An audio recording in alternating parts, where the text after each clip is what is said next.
guys and welcome back to my channel Certified AS। तो हम यहाँ कंटिन्यू करे थे एमसीक्यूज हमारे मॉडर्न हिस्ट्री स्पेक्ट्रम के चैप्टर नंबर 4 आज हम यहाँ पे कवर करेंगे एमसीक्यूज में। तो आइए शुरू करने से पहले चैनल को सब्सक्राइब जरूर कर लीजिएगा, बेल आइकन को प्रेस कर लीजिए ताकि आपको रेगुलर अपडेट्स मिलती रहें। तो देखिए हमने पहले एक्सप्लेन कर ही दिया है चैप्टर नंबर 3 जब हम पढ़ा रही थी कि 4, 5 ऐसे जो थोड़े बहुत चैप्टर हैं उसमें हम 1 वर्ड 12 ही कवर कर रहे हैं और बस रिवीजन के लिए है ताकि आपको बैकग्राउंड इससे थोड़ा याद रहे, है ना। तो बाकी आप अभी थर्ड वाला देखोगे तो उसमें मैंने ज्ञान दिया ही है, तो यहाँ पे टाइम नहीं वेस्ट करते हैं और सीधा पहले नंबर क्वेश्चन पे आते हैं। वो है Nadir Shah was a emperor. ठीक है, वो नादिर शाह जो था वो कहाँ का एम्परर था। तो आप वीडियो को यहाँ पे पॉज करेंगे, ठीक है, और आप अपना आंसर लिख लीजिए, या तो आंसर लिख लीजिए और या तो जो है वो क्या बोलते हैं, आप कमेंट बॉक्स में भी लिख सकते हैं। तो आप अपने हिसाब से देख लीजिए, आपको जो भी सही लगे। क्लियर है। तो बताइए Nadir Shah was a emperor कहाँ का था। मंगोलियन था, पर्शियन था, भूटानीज था या फिर चाइनीज था। आई होप आपने आंसर लिख लिया होगा। तो Nadir Shah was a Persian emperor. तो पर्शियन एम्पर तो था ही और बहुत ज़्यादा खतरनाक भी था। इसने इंडिया को आपका 1738-39 में अटैक करा था, लाहौर वगैरह कॉन्कर कर लिया था और मुगल आर्मी को करनाल में इसने डिफीट भी किया था। काफ़ी इंपॉर्टेंट हो जाता है ये। नेक्स्ट बात करेंगे हु कैप्चर्ड दिल्ली इन 1757, है ना। तो ये 1757 बड़ा मज़ा आता है मुझे, इसलिए मैंने ये क्वेश्चन बनाया ही है। तो ये देखिए किसने जो है वो दिल्ली को कैप्चर किया था और क्या कहते हैं 1757 में। तो देखिए नादिर शाह ने, आलमगीर ने, अहमद शाह अब्दाली ने और या फिर शाह जफर ने। तो आंसर पॉज करके दीजिए। ठीक है, तो इसका जो करेक्ट आंसर है वो अहमद शाह अब्दाली है। बहुत ही इजी है ना। और यहाँ पे जो है वो प्लासी भी हुई थी। तो ये जो है अब्दाली नाम यहाँ पे इस टाइम पे काफ़ी उठा हुआ था। तो जो इसका करेक्ट आंसर है वो अहमद शाह अब्दाली है। अगर मैं कुछ बैकग्राउंड बता दूँ तो देखिए अहमद शाह अब्दाली, अहमद शाह दुर्रानी भी इसको कहते थे, ये सक्सेसर था नादिर शाह का। नादिर शाह की डेथ हो गई थी 1757 में और अब्दाली ने इन्वेट करा था इंडिया को। और 1757 की बात है जब अब्दाली ने दिल्ली को कैप्चर करा।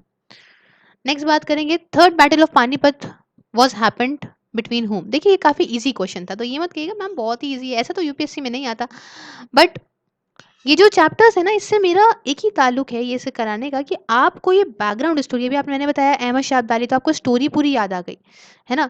तो उससे मुझे रिलेट करने के लिए मैंने छोटे छोटे क्वेश्चंस भी बनाए हैं। तो ऐसा नहीं है कि यूपीएससी वाले ही क्वेश्चंस हैं, बट हाँ ये है कि इसमें आपको बैकग्राउंड स्टोरी थोड़ी आप रिलेट कर लोगे तो पूरा चैप्टर ही आपको याद रहेगा। ये उसके लिए है। ठीक है। तीसरा क्वेश्चन है हमारा third battle of Panipat was happened between home, है ना। तो ये भी इजी क्वेश्चन है, बट यहाँ पे आप मुझे कमेंट बॉक्स में ये भी बताएंगे कि फर्स्ट बैटल ऑफ पानीपत और सेकंड बैटल ऑफ पानीपत के क्या ईयर थे, है ना। तो क्योंकि पानीपत वाला जो है मैंने कवर भी करा है कि why so many battles happen in Panipat, तो ये क्वेश्चन भी आ चुका है और ये छोटी छोटी चीज़ें हैं जो इंपॉर्टेंट हो जाती हैं। तो अकबर या हेमू के बीच में, मराठा या अहमद शाह अब्दाली के बीच में, बाबर या मोहम्मद घोरी के बीच में, या फिर Maratha and Nizam of Hyderabad के बीच में। तो देखिए जो करेक्ट आंसर है वो है मराठा एंड अहमद शाह अब्दाली के बीच में हुई है हमारी थर्ड बैटल ऑफ पानीपत, जिसमें कि अब्दाली ने डिफीट कर दिया था मराठास को। नेक्स्ट है Shah Bekhabar was given to which ruler. जो टाइटल था शाह बेखबर का, ये किस रूलर को दिया गया। अब्दाली को दिया गया, आलमगीर को दिया गया, बहादुर शाह को दिया गया, या फिर शाह सॉरी या फिर अकबर को दिया गया। तो पॉज करिए और यहाँ बताइए। तो देखिए करेक्ट आंसर है बहादुर शाह। तो काफी खान ने ये दिया था, खाफी खान मतलब ऐसे कहेंगे फ्रॉम द एपिग्लॉटिस, खाफी खान, है ना। खाफी खान ने बहादुर शाह को शाह ए बेखबर का टाइटल दिया था। और ये 63 ईयर ओल्ड औरंगजेब के सन थे, इनका नाम मुआजम था और बाद में एम्परर बन गए थे। इनको टाइटल मिला था बहादुर शाह का, बाद में बहादुर शाह 1 भी कहलाने लगे थे। तो ये था इनका सीन। नेक्स्ट बात करते हैं who was the first emperor in the Mughal history to be killed by nobles. कौन ऐसा पहला था जिसे जो है वो नोबल्स ने यहाँ पे जो है वो मार डाला था। तो पहला है फरुख सियार, दूसरा है अब्दुल्ला खान, जहांदर शाह या फिर अकबर 2। तो ऐसा कौन एम्परर था जिनको यहाँ पे मार डाला गया है। तो यहाँ पे जो करेक्ट आंसर है वो है फर्रुख सियार। तो फर्रुख सियार जो है ये जो है यहाँ पे हुआ क्या था कि सैयद ब्रदर्स ने हेल्प सैयद ब्रदर्स की हेल्प से, सैयद ब्रदर्स कौन थे? अब्दुल्ला खान और हुसैन अली। इनको यहाँ पे किंग मेकर्स भी बोलते थे, है ना? तो इनकी हेल्प से ये जो है वो नए एम्परर बन गए और इन्होंने जजिया वगैरह, पिलग्रिम टैक्स वगैरह अबॉलिश भी करा है। यही थे जिन्होंने 1717 में फरमांस दिए थे ब्रिटिश को, है ना? और सैयद ब्रदर्स ने यहाँ पे पेशवा बालाजी विश्वनाथ की हेल्प से इनको डिथ्रोन करा और इनको अंधा कर दिया, ब्लाइंड कर दिया और मार डाला, है ना? तो पहला ऐसे मुगल थे हिस्ट्री में जिसमें एम्परर को नोबल्स ने मार डाला। क्लियर है? नेक्स्ट बात करते हैं, who was given the title of कैबला आलम? गुरुबाई, जोधाबाई, वीनाबाई या उधमबाई? तो किसको मिला था ये टाइटल? तो आप जरा ये बात रोकिए, सोचिए आराम से, कौन हो सकती हैं? तो आई होप आपने आंसर जो है वो सोच लिया होगा। करेक्ट आंसर है हमारा उधमबाई। ठीक है, लास्ट वाला ऑप्शन जो है ये उधमबाई करेक्ट आंसर है। अब इसकी मैं अगर कुछ आपको बैकग्राउंड स्टोरी बता दूं तो अहमद शाह की टाइम की बात है, अहमद शाह के टाइम की बात है, जब जो पूरा स्टेट था ये उधमबाई के हाथ में छोड़ दिया गया था। उधमबाई मतलब द क्वीन मदर भी इनको बोलते थे। इनको टाइटल कैबला आलम के दिया गया और इन्होंने जावेद खान, एक नोटोरियस यूनुश था, उसकी हेल्प से इन्होंने यहाँ पे राजपाट को संभाला था। अब यहाँ बात करेंगे बैटल ऑफ बक्सर, काफ़ी इंपॉर्टेंट हो जाती है ब्रिटिश फोर्सेस के बीच में और फिर कंबाइंड आर्मीज जो उधर बंगाल वगैरह की थी उनमें बीच में लड़ी गई थी ये। तो ये कब हुई थी ये बात हम जानेंगे, 1761 में, 62 में, 64 में या 65 में? पॉज करिए आप वीडियो को, बताइए आप कि आंसर क्या है। तो देखिए जो करेक्ट आंसर है वो, करेक्ट आंसर आपका है 1764 में। ठीक है, 1764 में ये बैटल ऑफ बक्सर फाइट हुई थी और ये शाहजहां 3 के टाइम की बात है, सॉरी शाह आलम 2 के टाइम की बात है जब ये काम हुआ है, शाह आलम 2 के टाइम की बात है। और इन्होंने 2 डिवाइसिव बैटल्स देखी हैं, एक थर्ड बैटल ऑफ पानीपत जो कि 1761 में हुई है, दूसरी बैटल ऑफ बक्सर जो कि 1764 में हुई है ना? तो ये थोड़ी सी इंपॉर्टेंट बैटल हो जाती है।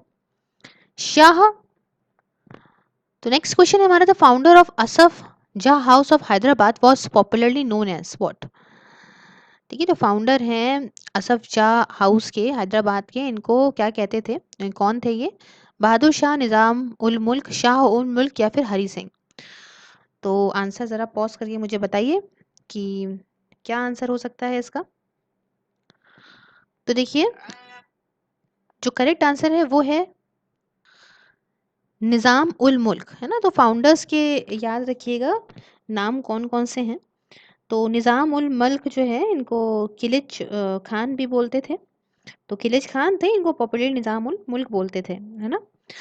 और जो आइडिया था इस इंडिपेंडेंट स्टेट का डेक्कन में, ये जुल्फ़िकार खान का था, है ना? तो ऐसा कुछ था और इन्होंने यहाँ पे मुबारिस खान को बैटल ऑफ शक्र में मार डाला था और डेक्कन में अपनी खुद की विक्ट्री पा ली थी।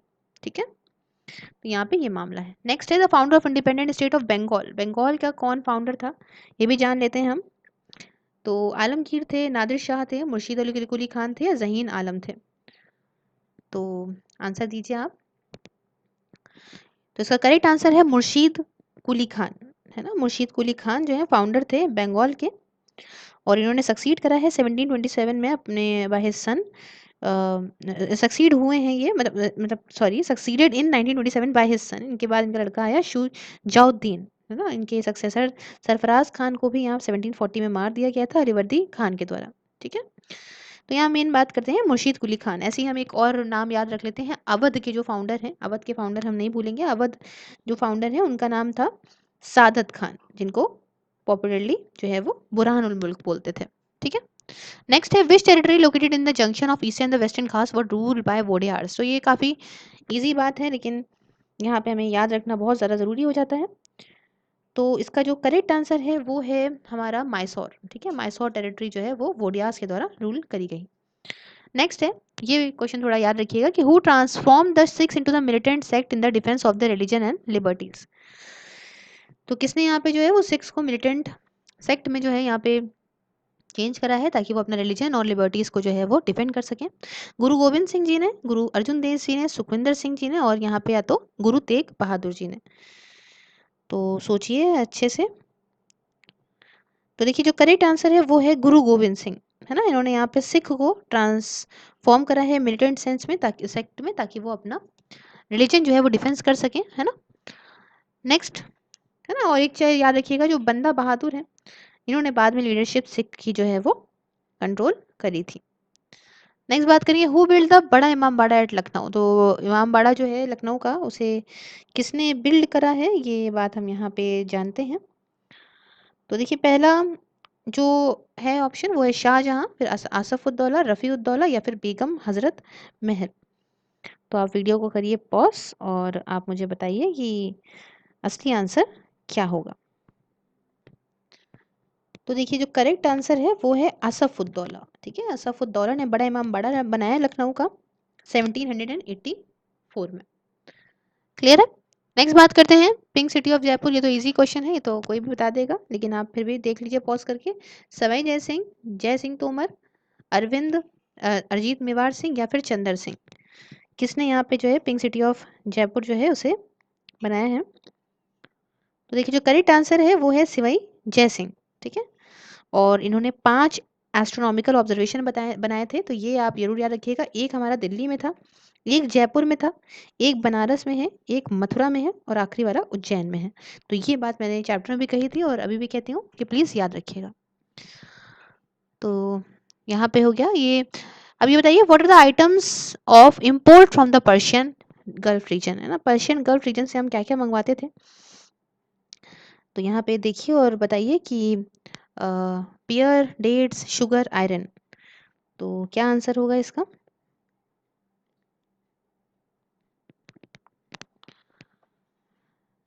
1214, 123 या 1234। तो देखिए जो करेक्ट आंसर है, देखिए हम लोग यहाँ पे पर्ल तो मंगवाते थे, ठीक है, पर्ल कह दिए, सॉरी, पर्ल तो हम यहाँ पे मंगवाते थे, ठीक है। डेट्स आप रिलेट करें अगर, तो हाँ डेट्स भी आ सकते हैं, क्योंकि ये थोड़ा पर्शियन गल्फ है तो डेट्स वहाँ मिलेंगे ही मिलेंगे। शुगर, शुगर ये गलत ऑप्शन है, क्योंकि शुगर हमारे यहाँ चाइना से आती थी। और आयरन भी गलत ऑप्शन है, क्योंकि आयरन जो है उसे हम लोग यहाँ पे यूरोप से मंगवाते थे। तो 1 एंड 2 पहला आंसर यहाँ पे करेक्ट होगा। अब देखिए, answer the following with reference to the position of women in the society. कैसी सोसाइटी में पोजीशन थी उस समय औरतों की। पहला, upper class women worked outside, lower class women remained at home. दूसरा, purdah, sati, child marriage, polygamy did not exist which hinder the progress of women. तो ऐसे था ही नहीं, तो प्रोग्रेस औरतों की रुकी नहीं थी, है ना। तो देखिए बताइए, ओनली वन है, ओनली टू है, या फिर दोनों है, या फिर नीदर है। कौन सा स्टेटमेंट यहाँ पे गलत है। तो आई होप आपने आंसर दे दिया होगा। तो पहला अगर हम यहाँ डिस्कस करें कि अपर क्लास वुमेन वर्क आउटसाइड, तो नहीं है, गलत है। ये घर पे रहती थी, और जो लोअर क्लास वुमेन थी वो यहाँ पे बाहर जाती थी और अपनी फैमिली इनकम में कंट्रीब्यूट करती थी। तो पहला ऑप्शन ऐसे ही गलत हो जाता है, ठीक है। और अगर हम यहाँ पे बताएं कि purdah, sati, child marriage did not exist, तो नहीं, ये एग्जिस्ट करती थी उस समय, ठीक है। तो ये भी ऑप्शन गलत हो जाता है, तो दोनों ही गलत है, ठीक है। तो यहाँ पे नेक्स्ट बात करेंगे, सित्तर, तयूर, मन्नार, ये किससे रिलेटेड है। म्यूरल पेंटिंग से, सितार पोएट्री से, तमिल लिटरेचर से, या तमिल डांस से। तो करेक्ट आंसर इसका है ये सितार पोएट्री से यहाँ पे जो है वो रिलेटेड है। तो यहाँ पे हमने ये चैप्टर्स के जितने थे बीच बीच के क्वेश्चंस कंप्लीट करे हैं। और thank you so much for liking and share the video with your friends. Subscribe my channel Sirf IAS. If you want to watch this video on Facebook, you can just like the page Sirf IAS and watch these videos there also. Other Twitter, Instagram and Telegram, all the links are given in the description box. You can follow any of them. Please share your views in the comment box. Have a nice day.